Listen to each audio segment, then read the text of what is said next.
Imagine living a life where you don't have to work, there is no need to earn, and you live an absolute luxurious life without any difficulties. Sounds amazing, right? But in reality, that is not socially possible at all. Living a life without money and earning or even work, it's a child's dream.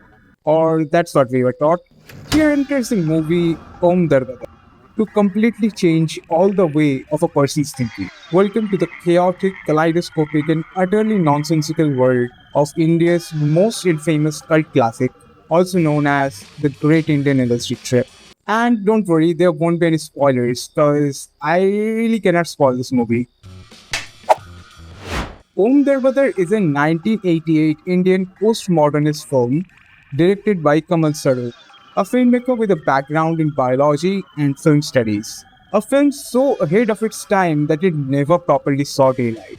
Om, a kid from Ajmer, Rajasthan, India, navigates through a bizarre world of dreams, rebellion, and existential absurdities. His father is a retired government official who's obsessed with astrology. His sister Gayatri, who's an independent individual and a rebel against social practices, falls in love with a local theatre actor, Jagdish.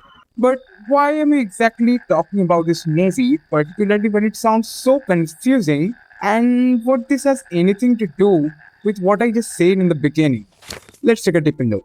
The film may appear chaotic, but it actually follows an unorthodox structure, one that mirrors the way our mind wanders. From the very beginning, we get to see Om as a very carefree person who's obsessed with magic and frogs. But these do not have literal meanings. It's more kind of symbolic, showing his detachment from the conventions of society. His father Bapuji's obsession with astrology shows his blind faith. I'll ask you to witness this scene.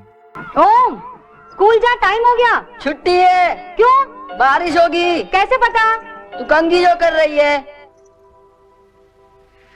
Let me translate this for you. Gayatri asks Om, go to school. It's time. Om replies, it's a holiday. Why? It's going to rain. How do you know? Because you're combing your hair. This forces viewers to abandon logic. Om's kind of useless talent of holding breath underwater for a long time symbolizes all of our talent that never came to use. As the movie continues unfolding, it brings up a lot of nonsensical scenes such as the Rana Chaitina song, the Diamond Frog humor. But if we connect all the dots, all this leads to one thing: rebellion against social norms. At the very beginning, we get to see Om chanting Hanuman Chalisa, जय हनुमान ज्ञान गुण सागर जय कपीस तिहु लोक उजागर रामदूत अतुलित बल धामा Anjani wearing a white cap mostly worn by Muslims, trying to destroy the barriers and differences between two religions. The song mocks the Bollywood culture of random musical breaks, saying that they do not make any sense. Om sitting high during the biology class presents a collage-like narrative, creating a kaleidoscopic portrayal of the Indian life. The Diamond Frog incident shows how greed turns a person towards wealth without caring for anything and even nature.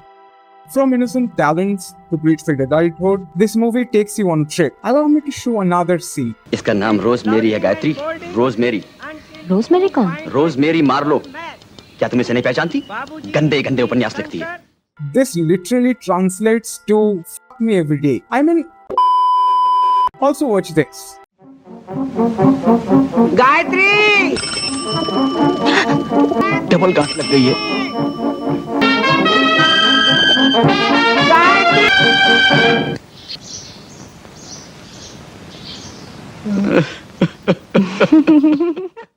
These are too bold for the time. Now let's discuss about the subplot of Gayatri. Gayatri shows bold and decent mindset by riding bicycles, going and sitting in a men's area in the movie theater. Her failed love life and Full Kumari's entry all shout against gender norms, changing the perspective of society. Being a presentation of such a different narrative, it never got released in theaters until 2014. 26 years since it was made, so it became a cult classic among the cinephile scholars and filmmakers after its 1988 festival premiere at Berlin. Fans adored psychedelic sound effects, witty dialogues, and its blend of mythology, surrealism, and humor. Online forums, letterbox, reviews, and film blogs hailed it a masterpiece of Indian avant-garde cinema.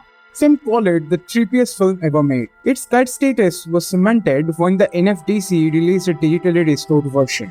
People who watched this got divided into two halves. One said it should never be made and it's a waste of resources. The other half instantly became a fan of this. Om Dar-Ba-Dar being a film filled with metaphors, allegories related to Indian politics, mythology, science and pop culture, it appears chaotic on the surface, but it deliberately avoids a clear plot, instead presenting a series of surreal vignettes. While this movie critiques to society, absurdity and realism, it also says that not everything in life needs to make sense, or that everything that is happening around in life is going to have any meaning.